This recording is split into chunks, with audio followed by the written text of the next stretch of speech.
अगर मैं यहाँ रह गया तो मैं तेरे बिना मैं मर जाऊंगा। जो लला ने जे बातें कहीं मैया ने अपने पुत को अपनी छाती से लगाए लो लला, जहाँ हम जाइए तो लिवाए के जाइए, क्योंकि तू मेरे बिना नहीं रह सकता और मैं तेरे बिना नहीं रह सकती। ब्राह्मणी के पाए पकड़ ले तारा ने कही मैया मेरे लला अनाथ बहु कहाँ घूमे मेरो 12 सौ कन्हैया, जाके बिना हम मत जाइए मैया। जैसे तुमने मोह खरीद लो वैसे ही 20 बार सोना दे के तुम्हें लला को खरीद लो। हम तो ऐसा नहीं माने, ऐसा हमेशा जिंदगी भर मानत रहे, तुम जो कहियो सो हम तुम्हें काम करते रहे, लेकिन तुम्हें लला को खरीद लो। जो ये बात कही तो उसी समय आज महाराज ब्राह्मणी को दया आ गई, तो ब्राह्मणी ने जो है रोहितास को भी खरीद लिया। बिक गए तीनों प्राणी। कालू मेहतर ने हरिश्चंद्र से कहा बोले चला मेरे साथ। हाय हरिश्चंद्र चलन लगे, मन में इतना कष्ट है, इतना कष्ट है कि जब हरिश्चंद्र चले हैं ना तो इन्होंने मुड़ करके अपनी पत्नी और अपने बच्चे की तरफ नहीं देखा। और जब मुड़ करके अपनी पत्नी अपने बच्चे की तरफ नहीं देखा तो महाराज क्या हुआ कि आज तारा ने कही महाराज जावे को चले जाओ, हम तुम्हें रोकी नहीं, लेकिन एक बार कम से कम मुड़ के तो देखो, एक बार कम से कम मोय ना तो अपने लला को तो देखा ही ले मुड़ के, फिर पता नहीं मिले न मिले, कहाँ मिले कैसे मिले, एक दाएं तो देखो। हाय जैसे ही हरिश्चंद्र ने मुड़ के देखा आंखों में से आंसू निकल पड़े। हरिश्चंद्र ने तारा से कही रानी करम चै कछु करवाई ले ओनी बड़ी बलवान करम चै कछु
रानी कर्म से बड़ा समय से बड़ा कुछ नहीं होता है, अब जाना तो हमें पड़ेगा। हरिश्चंद्र चले गए। रानी तारा रोहितास दोनों प्राणी ब्राह्मणी के यहाँ आए और हरिश्चंद्र कालू मेहतर के यहाँ जाकर के जल भरने का काम करने लगे। बारिश समय एक दिन हते राजा राज बनिए भिखारी। एक कवि तो ये लिखते हैं दादा कर्म से कर्म के कर्म करावे, कर्म से राजा राज करे, कर्म से राजा राज करे और कर्म ही राजा को भीख मंगावे।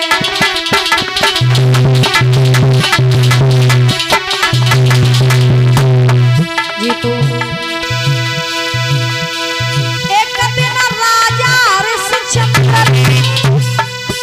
और राज की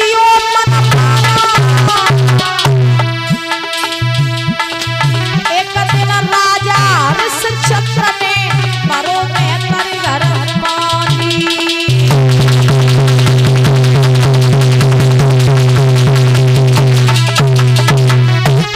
इसीलिए लिखा है बलिहारी बलिहारी समय तेरी बलिहारी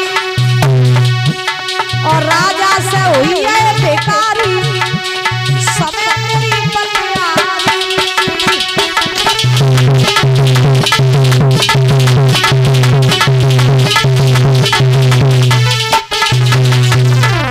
बलिहारी बलिहारी समय तेरी बलिहारी और राजा से हुई है बेकारी समय तेरी बलिहारी।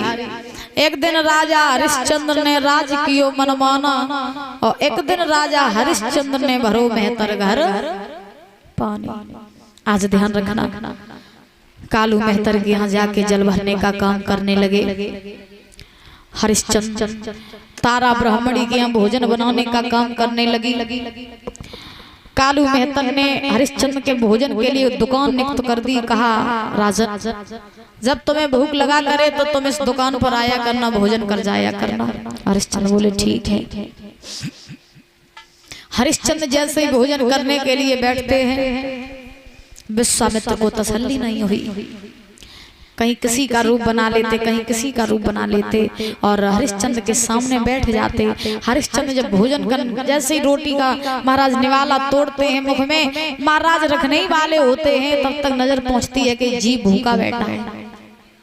मैं तो आज नहीं कल भोजन कर लूंगा, लेकिन पता नहीं इस जीव ने कब से भोजन नहीं किया होगा, तो लाओ हम अपना भोजन इसे करा दें। सबसे बड़ी पूजा भूखे को भोजन कराना। एक बात मेरी याद रखना, घर में जब भी भोजन करो, जब भी भोजन करने बैठो तो एक बार द्वारे जरूर देखें आओ कि कोई भूखो तो मेरे द्वारे नहीं बैठो है।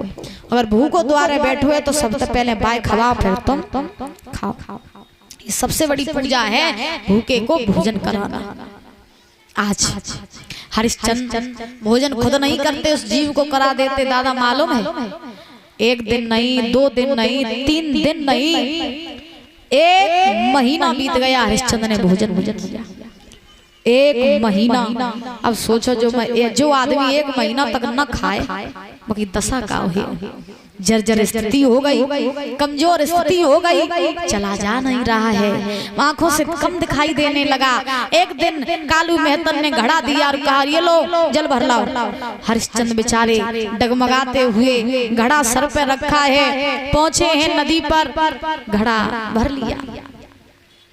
घड़ा जब भरा, उठाने की कोशिश की तो शरीर में शक्ति तो है नहीं उठा पाए घड़ा, और ताकत लगाई नहीं उठो घड़ा, ताकत लगा के हारिए घड़ा नहीं उठो। हुई दुखिया बैठ के रोन लगे, परमात्मा से प्रार्थना करन लगे, हे नाथ कहू ऐसे को भेज दो जो मेरे कोई घड़ा उठवाए दे। वो 1 महीना हुई मैंने भोजन नहीं करो, मेरे शरीर में शक्ति नहीं, वो अगर देरी हुई तो मेरे मालिक बहुत चिल्लाए, रोन लगे। तब तक का बहो के बाई घाट पे तारा आई जल भरवे का। तारा आई, हरिश्चंद्र ने तारा को देखा तो ऐसा लगा जैसे डूबते हुए को सहारा मिल गया। हरिश्चंद्र ने तारा से कही रानी भली रही जो तुम आई। अरे हम तो जो है परमात्मा से प्रार्थना कर रहे हते कि कोई आवे जो मेरे घड़ा उठवाए दे। रानी तुम आई हो तो जिन में मेरे घड़ा उठवाए दे, लेकिन मुझे सहारा दे दे रानी, मेरे जो घड़ा उठवाए दे। अगर मुझे देरी हुई मेरे मालिक चिल्लाइए। तारा बोली अकल ठिकाने है तुम्हारी तो नहीं है।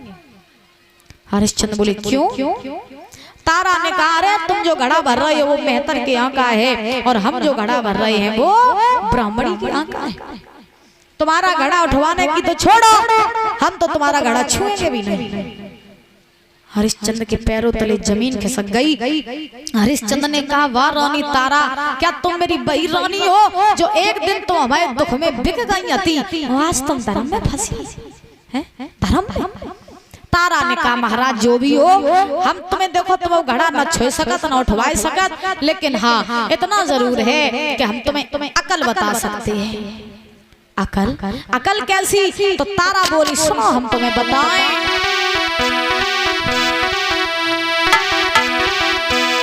क्या स्वामी देवे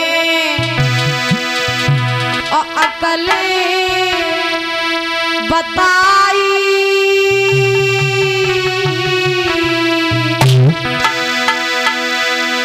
जल में घुसी घड़ा उठाई,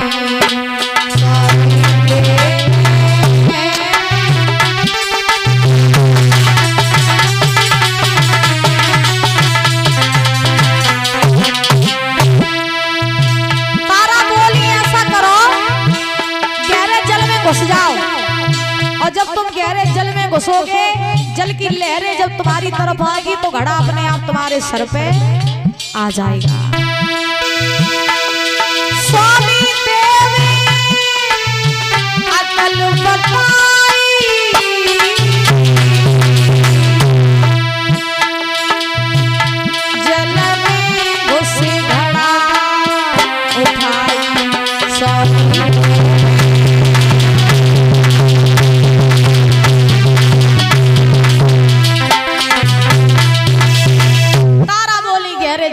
जाओ। अकल बताई। हरिश्चंद्र जो रहे वे तो महाराज वहीं बैठे रहे। तारा ने कहा करो कि घड़ा भरो, और तारा जो रहे वो वहां से चली जाए। हरिश्चंद्र टकटकी लगाए के देखते ही रहिए दुखिया। तारा तो चली गई। हरिश्चंद्र ने गहरे जल में प्रवेश किया। जब जल की लहरें हरिश्चंद्र की तरफ आई तो महाराज घड़ा जो था वो हरिश्चंद्र के सर पे आ गया। घड़ा हरिश्चंद्र के सर पे आया। अब दुखिया ने घड़ा भरो चल दे। अब शरीर में शक्ति तो हती नहीं, डगमगा तो वह तो पहुंचे। आधी दूर पहुंचे तो ठोकर लगी, और जैसे ही ठोकर लगी सोई हरिश्चंद्र वहीं पछाड़ खाए के गिरिए। घड़ा जो रहे सो फूटिया। घड़ा फूटो कालू मेहतर आओ। कालू मेहतर ने कही क्या रे जे घड़ा फोड़ रहा है इसमें पैसा का तेरे बाप के लगे है? भोजन नहीं करता है क्या? तुझमें शक्ति नहीं है क्या? जे तू घड़ा ऐसे फोड़त रही है तो हम कहा पैसा दिए, कहा तेल ना घड़ा नहीं रोज नहीं। हरिश्चंद्र ने हाथ जोड़े, महाराज क्षमा कर दो, गलती हो गई, आज के बाद हम कभी ऐसी गलती नहीं करेंगे, महाराज क्षमा कर दो। कालू मेहतर ने कहा सुन, ये ले लाठी, ये ले कंबल, और जा करके मरघट की रखवाली कर। और याद रहे मरघट पर कोई भी लाश आए तो उस लाश को बिना कर कफन लिए नहीं जलाना। जा लाठी ले ली, कंबल ले लिया, मरघटिया बन गई।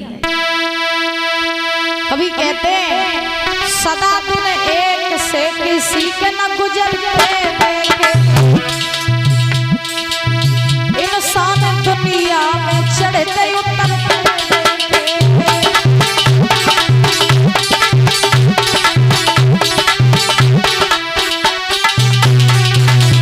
समय कभी सर्दी कभी गर्मी, ये कुदरत के नजारे होते हैं। कभी सर्दी कभी गर्मी, ये कुदरत के नजारे होते हैं। और कभी कभी प्यासे वो भी रह जाते हैं जो दरिया के किनारे होते हैं। करते थे न्याय जो जज बनकर, करते थे न्याय जो जज बनकर, वही कटघरे में खड़े देखे। और करते थे इलाज जो डॉक्टर बनकर, वही हॉस्पिटल में पड़े देखे। समय बहुत बड़ा बलवान होता है दादा। जिन लोगों ने किया था लाखों का लेना, लाखों का लेना देना, लाखों का लेना, वही दर दर पे हम भी कमाते देखे। सदा दिन एक से किसी के न गुजरते।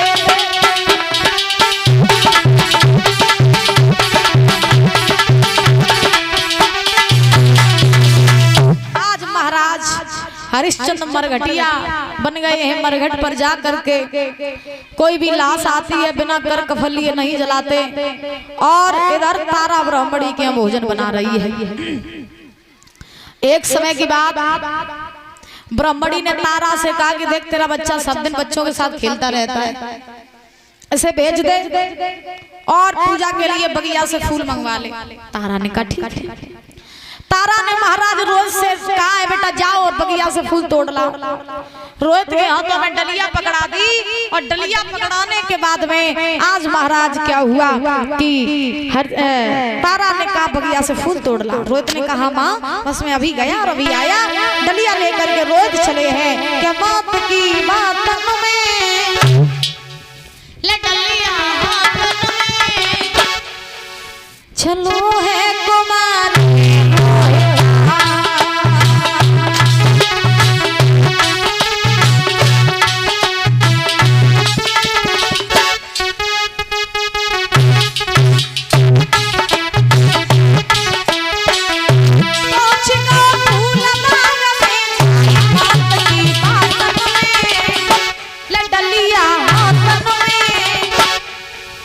चलो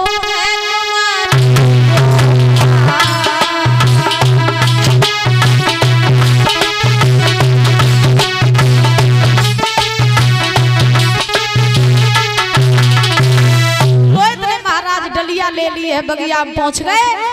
फूल तोड़ करके डलिया में रखने लगे। जब फूलों को तोड़ करके डलिया में रखने लगे तो विश्वामित्र को तसल्ली नहीं हुई। विश्वामित्र ने काले सर्प का रूप बना दिया। परीक्षा लेवे की हद होते, लेकिन विश्वामित्र ने हद ही पार कर दी।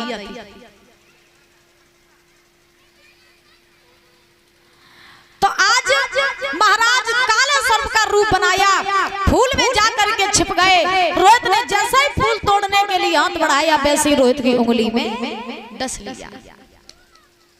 रोहित की उंगली में जैसे ही डसो, लला के हाथ से डलिया छूट गई, फूल बिखर गए। बाई बगिया में महाराज हुई गिर पड़ो और माँ माँ कह करके रोने लगो। कोई तो नहीं जो लला को उठाए के कौ वेद के पास पहुंचाए दे। रोहित रोए रहो, बगिया में डरो है। ये विश्वामित्र ने जाए के आवाज लगाई दी, काशी के लोगों मेरी बात सुनो, कौ को लला बगिया में फूल लेवे काजे गौ तो, और बाय कौ काले सर्प ने खाए लो। जा कौ मैया को लला हुए, मैया चली जा बगिया से अपने लला को ले आया।